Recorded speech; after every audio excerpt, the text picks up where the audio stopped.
음. 요새 한국시 읽기 224번은 변선우 시인의 전생입니다. 전생 요거는 앞에 도시처럼 이 변선우 시인의 시산문집 2025년 최근에 나왔지만 초기 작품이죠. 비세계라는 시집 전에 첫 번째 시집 전에 나왔던 내용들을 수록한 책 와글와글해서 지금 읽고 있는 세 번째 마지막 시입니다. 전생. 전생이라는 단어는 지금 살고 있는 현생, 그죠? 전생이라는 단어는 지금 살고 있는 현생, 전생. 한자말을 모르는 사람들이 많아서 후생 그런 거죠. 앞으로의 생. 그렇게 말할 때 전생이죠. 그러니까 지금 살고 있는 세상이 현생이고, 그다음에 옛날에 살고 있던 게 전생이고, 앞으로 살 게 후생이죠. 요거를 다른 말로 하면요. 요게 전생이 비세계예요. 그다음에 현생이 비세계고 현생도 비세계예요. 그게 이제 후생이 제정신 세계죠. 요게 변선호 시인의 시세계의 모습이거든요. 그러니까 이제 그 전에 있던 시계가 비세계라고 불렀는데 그래서 시집의 제목까지도 나중에 비세계가 되는데 그 전에 비세계가 확실하게 안 잡혔을 때는 아마 전생이라고 쓴 것 같아요. 그래서 전생이란 단어가 주목이 돼요. 왜냐하면 지금 세계 이전 세계라는 이 세계가 그런 정의를 할 수가 있어요. 요 구조를 가지고 정의를 할 수가 있었다고 볼 수 있어요. 근데 왜 비세계가 지금 세계, 세계죠, 이게. 비세계이면서 세계예요. 지금 세계, 지금 세계를 비세계, 전생까지 포함해서 지금 세계를 비세계로 보게 됐냐? 세계니까 이제 비세계니까 제정신 세계를 요구하게 된 거잖아요. 그게 왜 이렇게 됐냐? 그거에 대한 이제 말하자면 비세계라는 단어가 이전에 비세계라는 라는 개념이 확보해지기 전에 변두리 주인의 시민 상태를 볼 수 있어요. 그러니까 이건 다시 말하면 비세계라는 수시집의 제목, 그러니까 표제죠, 표제가 되는 제목의 탄생 과정을 볼 수가 있는 거죠. 변선의 시를 이해하는데 굉장히 중요한 시라고, 그지? 볼 수 있어서 읽은 거죠. 근데 어떻게 됐냐면, 비세계가 어떻게 알게 됐냐면, 자기가 저절로 알게 된 게 아니라 물고기가 나한테 고백을 했다는 거예요. 비세계가, 물고기가 갑자기 나한테 고백을 한 거예요. 이 고백이란 말은 나를 높여본 게 아니고, 거기서 무슨 소리냐면, 원생애와 정체를 발고했다고 그랬어요. 발고가 뭐냐면 고발하고 다른 거더라고요. 나도 사전을 찾아봤는데 보면 발고 피해자나 고소권자가 아닌 제3자가 수사기관에 범죄 사실을 신고하여 수사 및 범인의 기소를 요구하는 일. 이거 같아요. 또 하나는 불교에서 중생의 괴로움을 없애줌인데 이건 조금 들어있는데 사실은 위가 맞는 것 같아요. 그러니까 피해자나 고소권자가 아닌 제3자가 그러니까 그 물고기는 자기하고 상관없는 사람이에요. 근데 너 나쁜 놈이야 하고 고발한 거예요. 그치? 범죄 사실 고발받 당한 거예요. 물고기는 자기하고 관계가 인연이 없는 존재인데도 불구하고 근데 고백을 하는 듯해서 들어봤더니 고백이 아니라 발고였다는 거죠. 내 온 생애와 내 정체가 전부 다 범죄 사실, 그치? 범죄 사실, 그치? 수사 및 그 기소를 수사를 해야 되는, 그치? 공권력의 수사를 제3자가 의문에 차서 고발할 만큼의 범죄 사실, 이 넘쳐나는 나의 본생애와 정체. 이게 문제인 거죠. 그지? 그러니까 그 사람이 왜 발고를 하냐고, 어? 고발하는 거죠. 저는 못 참겠어. 그지? 그렇게 고발했다는 거예요. 누가 고발했냐? 솔직히 물고기하고 우리하고 상관없잖아요. 솔직히 그렇죠? 물고기가 나한테, 나를 고발을 해? 왜? 그죠? 그러니까 그 정도로 분노가 치밀 만큼 내 범죄 사실이 아주 엄중하고 넘쳐나는 나의 생애와 정체가 문제라는 거죠. 어? 아, 아, 아주 그 문제입니다. 라는 인식, 그죠? 그게 있는 거예요. 그죠? 넌 진짜 큰일이야. 넌 진짜 문제야. 넌 너무 심각해. 그래갖고 내가 참을 수가 없어서 너를 고발해야겠어. 넌 지금 벌 받아야 돼. 응? 라는 거예요. 근데 그런 인식을 물고기가 나한테 했다는 거를 깨달았을 때 그때 나는 세면대에 꽝꽝 얼어있는 물을 깨 거기 손을 담그고 있었다. 이때 나는 시인이기도 하고 화자인 것 같아요. 이 시에서 나라는 단어는 어, 시에서 시의 나는 시인이기도 하지만 동시에 페르소나라고 그러죠. 페르소나. 시인을 대신하는 화자, 소설의 화자 같은 페르소나라고 할 수 있어요.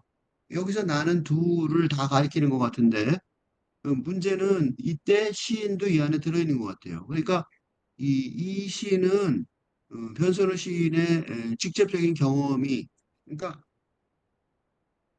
시인의 직접적인 경험의 어, 말하자면 묘사이기도 하고 페르소나를 통한 간접적인 응? 급화일도 한단 말이죠. 그죠? 시인의 나아가 표현할 때 시인의 직접적인 경험의 묘사이기도 하지만 시인의 페르소나를 통한 그지? 페르소나는 간접적인 드라마화, 그지? 급화, 드라마타이제이션 일 수도 있단 말이죠. 그죠? 여기서는 그 두 개가 다 들어있어요. 시인의 나는 진짜로 세면대에 꽝꽝 얼어있는 물을 깨 거기에 손을 담그고 있었을 가능성이 있어요. 그왜 손을 담았는가는 좀 생각을 해봐야겠지만 어쨌든 이런 얘기를 한 거는 시인이 그만큼 그러니까 세면대에 꽝꽝 얼어있는 물을 깨 거기에 손을 담고 이게 지금 요새 같은 풍요로운 시대에는 뭐예요? 자발적인 자기 육체의 학대 행위죠. 그 세면대에 물을 얼어있는 꽝꽝 얼어있는 물을 깨 거기에 손을 담글 필요가 없죠. 요새는 웬만하면 다 뜨거운 물이 나오는 세상이기 때문에 이건 일부러 한 거예요. 일부러. 자발적인 자기 육체의 학대 행위인데 그 학대 행위를 한 이유는 뭐냐면 이건 뭐냐면 이 물고기의 발고의 내용에 관한 본적인 동의를 하기 때문에 그래. 그지? 나는 이게 그렇게 그 범죄 사실을 나도 알고 있다는 거죠. 나도 인정해. 그죠? 라는 거죠. 그러니까 육체적인 학대 행위를 할 수밖에 없는 거예요. 그거를 어, 진짜 사법당국에서 그 이쪽 비세계 사법당국에서 처벌받은지 안 처벌받은지 하나도 안 중요하고 중요한 거는 그거를 그런 그 발고를 이 화자면서 시인이 동의하고 있다는 거예요. 그런 정도의 난 나쁜 놈이라는 거죠. 그래서 이렇게 대답하는 거예요. 언제야 도망갈 수 있을까? 언제야 그것으로부터 자유로울 수 있을까? 이게 묘한 얘기예요. 무슨 소리냐면 이거는 어떻게 보면 감옥에 갇힌 범죄자의 탈주 음, 계획이나 희망 같은 바가 있지만 어? 이게 이제 도망치겠다는 거죠. 그러니까 감옥에 갇힌 범죄자의 탈주 계획이나 희망 같은 말이지만 사실은 현실은 뭐예요? 현실은 이 지금까지 읽은 그 1, 2연 그죠? 두 개의 연을 봤잖아요. 1연과 2연의 독해를 통해 확인한 바에 의하면 이 시인 페르소나가 도망가려는 그 도망가려는 그 장소, 그 이름은 뭐예요? 자신의 발고당할 정도의 발고당할 물고기로부터 발고당할 정도의 어? 범죄, 범죄 행위의 길에서 그런 뜻이 됩니다. 그죠? 그러니까 이 도망갈 내용은 이건 정반대예요. 그러니까 뭐예요? 다시 말해서 비세계라고 지칭되는 음, 잘못된 너무나도 잘못된 전생, 그죠? 의 업보로 더 이상 죄를 안 지으려고 그런 거죠. 어떻게 해요? 더 이상 더는 범죄를 저지르지 않을 방법을 모색하면서. 그래서 어떻게 해요? 그래서 자학하듯 하는 자학인 듯한 행위를 하고 있는데 그런 뜻이에요. 그런 고민을 하고 있는 거예요. 이건 뭐야? 내가 너무 그지? 너무 한심한 삶이야. 이러면서 이제 얼음을 깨고 거기에 손을 담그고 있는 거예요. 너무 싫었겠죠. 언제야 도망갈 수 있을까? 언제야 그것으로부터 자유로워질 수 있을까? 그리고 이거는 그냥 단순한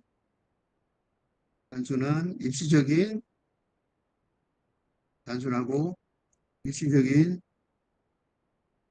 죄책감이 아닌 듯한 것이 안 돼. 왜냐하면 뒤에 보면 알아. 그렇게 내가 깊어갈 때.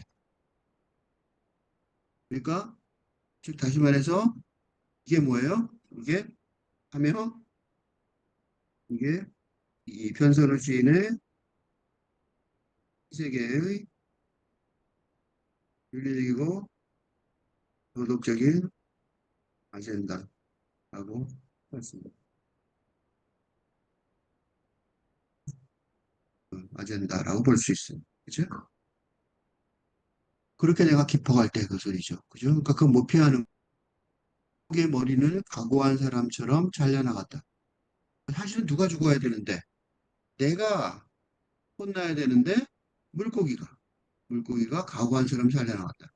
그 생각이 났어요. 이렇게, 그, 조선시대에 선비가 목숨을 걸고 임금님께 진언하듯이, 그지? 임금님한테 임금님이 웃긴 녀석하고 너는 귀한가 죽여금 죽잖아, 그지? 목숨을 충고하듯이 물고기가 비세계의 존재, 행위적 존재성을 폭로하는데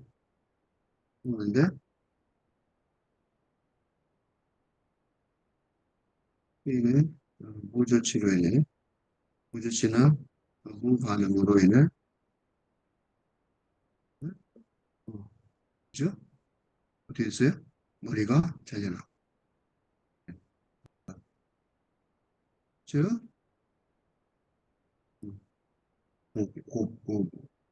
고도죠. 어, 어. 즉, 즉, 이게 이렇게 됐다는 소리는 무슨 소리냐면, 즉, 신 페르소나 외에 다른 존재의 윤리 도덕적인 행위를 대할 수 없는 상황이라는 거죠. 그죠? 그 다른 사람이 누가 해줄 수 있는 게 아니라는 거죠. 없다는 거예요, 이제. 그죠? 기대할 수 없는 상황이라는 거예요. 아우성친 물고기를 먹거나 잘라버렸단 말이죠. 털썩 혹은 톡신. 털썩 떨어졌는지 풀씨 떨어졌는지 털썩은 그 죽은 물고기의 머리가 통통 잘라지면서 대접을 못 받은 거고 푹신은 대접을 받았다는 소리죠. 털썩 혹은 톡신. 어쨌든 톡신하다는 거는 뭔가 지지 세력이 조금이라도 있는 거예요. 죽긴 죽지만 머리라도 부드러운 곳에 떨어지도록 푹신하게 떨어지도록 했던 건지 아니면 그냥 털썩하고 떨어진 건지 알 수는 없지만 하여튼 죽긴 죽었지만 뭔가 이 상황, 사회적 상황은 있는 거죠. 근데 이제 중요한 말은 물고기가 다 죽어나가서 물고기가 잘려나가면서도 조금 되고 있을까? 어디까지 말하고 싶었을까 하는 질문이죠. 그죠? 물고기가 중요한 게 아니라 물고기가 말하고 싶은 내용이란 말이죠.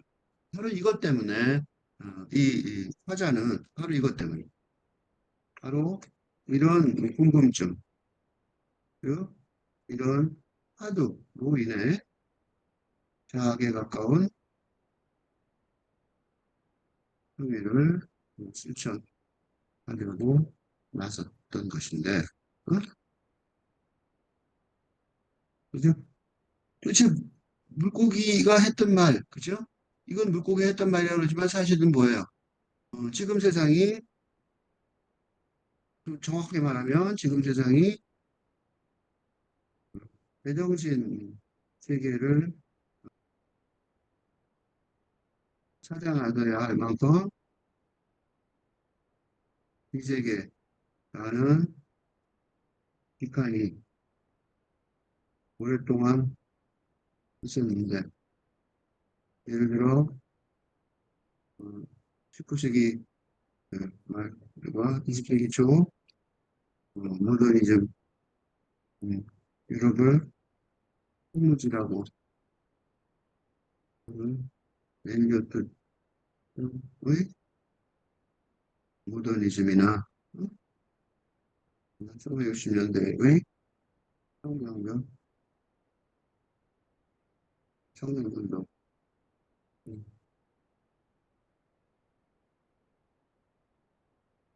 중에서 부인 혁명대성의 선언이 그 선배 되었다고 할 수 있고, 어, 있지만 그런 운동이 그런 운동이 다 실패로 돌아간 현실을 반영하는 것이 원과자의 동의로 해석할 수 있을지도 모르겠다는 생각을 해요. 응?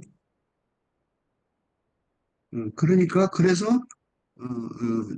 그걸 찾기 위해서 굉장히 고생을 해야 되는 거죠. 그게 이제 이런 자학 같은 나의 두 손은 감각을 잃었다라고 말할 정도로 아까 해면대에 꽝꽝 얼어붙는 물을 깨 거기에 손을 담고 있었다는 거죠. 그래서 거의 이 감각을 잃을 정도로 있으면서 고생하니까 물고기의 마지막 발언이 뭔지를 이해했다는 거예요. 이거 되게 중요한 선언이에요. 그러니까 전선우 시인은 지금의 세상이 이세계 고할 과거로부터의 근대 세계의 유산을 물려받았음을 지금 정확하게 어떻게 마지막 발언이 나에게 도달했을 때 전부 다 알고 있다는 거예요. 공부를 했어. 그죠? 정확히 알고 있다는 거예요. 그래서 마감이 지저분한 말이 온전히 나를 껴안고 마감이 지저분한 말이 어? 이건 좋은 말이 아니에요? 온전한 나를 껴안고 도달했을 때 두 손이 까맣게 변해버렸다. 두 손을 온몸처럼 털고 욕실을 나서자 이게 털어볼 수 있는 거죠. 벽난로는 말라 있었다. 그죠? 고개를 돌리자 창밖에 눈이 내리고 있었다. 눈이 쌓이다 사건처럼 나무를 부러뜨려 버렸다. 나무의 단면이 너무 새카맣고 노골적이라 생각하였다. 그러니까 지금 그죠? 그러니까 까맣게 변해버린 두 손을 까맣게 변해버린 어, 까맣게 두 손을 물들이는 어, 과거의 어? 이세계 개인적인 경험일 뿐 아니라 어? 외부 그지? 창밖의 외부에서도 관찰할 수 있는 관찰할 수 있을 사건. 이때 사건은 이벤트인데 즉 군대에서 해군대로 전환이 연구되는 난 경우의 현실로 어? 노골적으로 드러나 있음을 확인하였다. 그런 소리예요. 그렇죠? 전부 다 이렇게 이게 지금 세상이 어? 나만 이렇게 손에 물든 게 아니라 그렇죠? 음, 나만 손에 물든 게 아니라 세상 전체가 나무도 부러지고 그렇죠?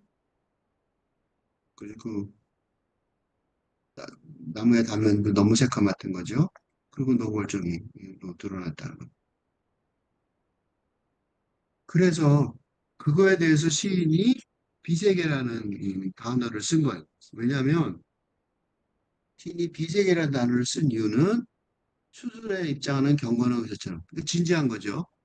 제대로 세상을 바라보는 것처럼 이 수술에 입장하는 경건한 의사처럼은 그 무슨 이미지가 떠올랐냐면 T.S. 엘리ot의 푸르푸르의 연가에 보면 그 T.S. 엘리ot의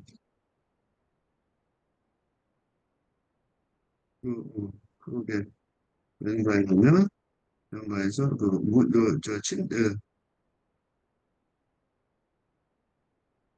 시에서 술대 위에 놓은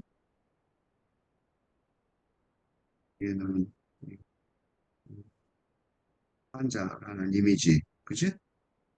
세상을 바라보는 환자라는 이미지, 맞물린 시인의. 그러니까 시인은 뭐겠어요? 그런 걸 보려고 그러는 거죠?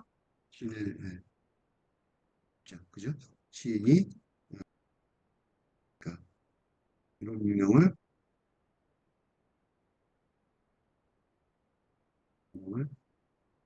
호지라 정의하는 시인의 시선, 하고 똑같죠. 그게 뭐냐면, 수술실에 입장하는 경건한 의사죠. 그죠? 그런 입장으로 본다는 거예요. 그냥 말한 게 아니라, 이 시인의 시선처럼 변선우 시인이 정말로 고뇌하여 지금의 현실을, 물려받은 현실을, 근데 세계를 비세계라고, 진짜 세계가 아니라, 음, 제대로 된 세계가 아니라 비세계라고, 비세계라고 정의하고 선언할 수밖에 없었던 저간의 사정을 알려주는 거죠.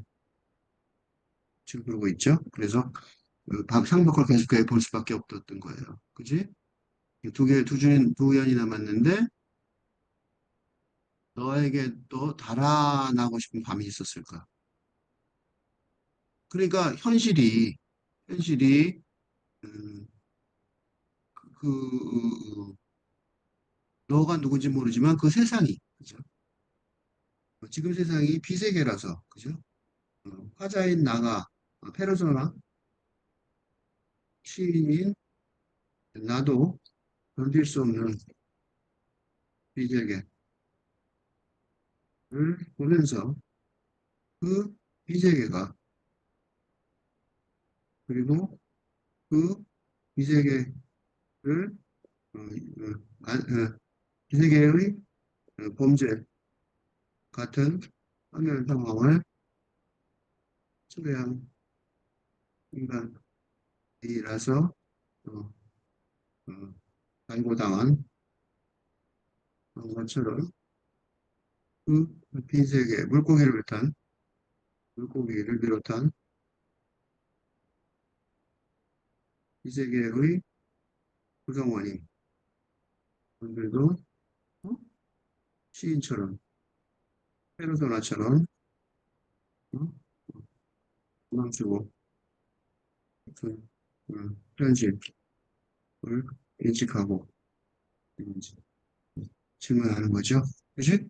그러니까 자기의 잘못만 인정하는 게 아니라 범죄만 인정하는 게 아니라 그 모두가 그런 식으로 지금 나만 그런 게 아니라 모두 그렇게 고생하고 있다. 그런 거예요. 어쩌면 밤은 나를 달아나고 싶었을까? 그러니까 이 말이 이제 드디어 이해가 되죠? 어쩌면 밤은 나를 달아나고 싶었을까? 그러니까 밤이라는 세상을 구성하는, 그러니까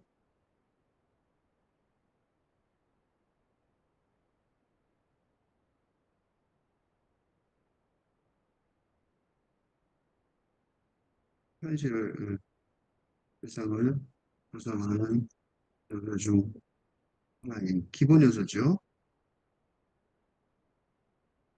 시간, 밤과 낮도, 어? 세상을 일세계로 만든, 어? 일세계로 만든 범죄 행위를 나로부터 도망치고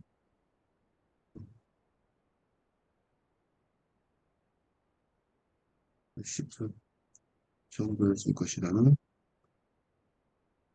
보배. 이게 추상적으로 이게 말이 되나 싶지만 말이 돼요. 왜요? 유재함을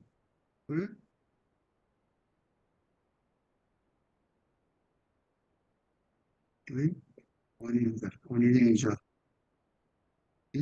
인류를 응? 어떻게 해요? 응? 물고기를 비롯한 지구의 다른 거주자들 밤과 낮까지 조차도 어떻게 해요?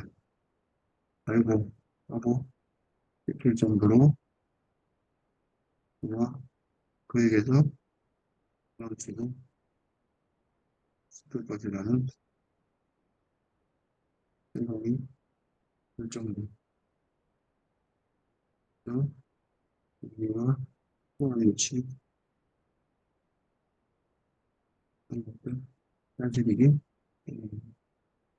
우리 진짜 너무 염치가 없죠 인간들은 그죠? 그래서 그런 고발을 하는 걸로 끝나는 게 아니라 새로운 세상을 만들어내야 되는 임무가 생긴 거죠. 그래서 발목에 깃털이 돋는 기분. 그러니까 인간의 인간이 아니라 동물이 되어야 인간이 중심이 아니라 한심한 존재가 된 거죠. 그래서 인간이 아니라 동물이 돼야 한다는 기분이고 어깨에 새로운 입술이 돋는 기분. 응? 그러니까 전혀 새로운 생명체로 이 인간이 또 드는 거죠. 그죠?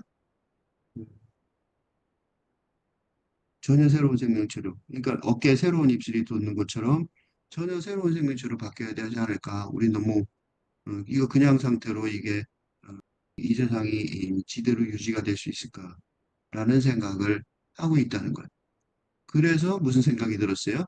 그래서 제정신 세계라는 그러니까 비세계를 먼저 생각했지만 제정신 세계라는 것도 생각하게 됐던 것 같아요. 변선우 시인이.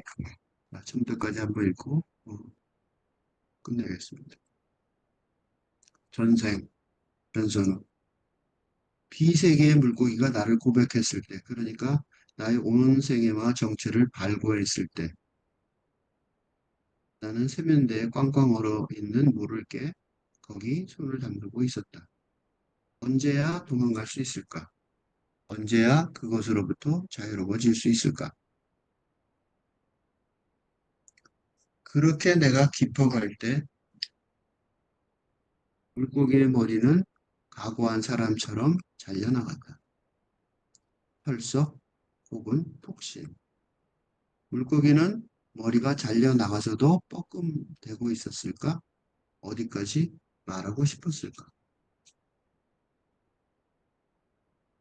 나의 두 손은 감각을 잃었다.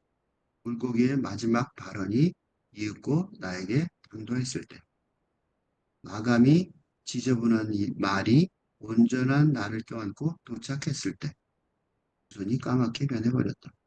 두 손을 온몸처럼 털고 욕실을 나서자 벽난로는 말라 있었다. 고개를 돌리자 창밖에 눈이 내리고 있었다. 눈은 쌓이다 사건처럼 나무를 부러뜨려 버렸다. 나무의 단면이 너무 새까맣고 노골적이라고 생각하였다. 수술실에 입장하는 경건한 의사처럼 창밖을 계속하여 볼 수밖에 없었다. 너에게도 달아나고 싶은 밤이 있었을까? 어쩌면 밤은 나를 달아나고 싶었을까? 발목에 깃털이 돋는 기분, 어깨에 새로운 입술이 돋는 기분.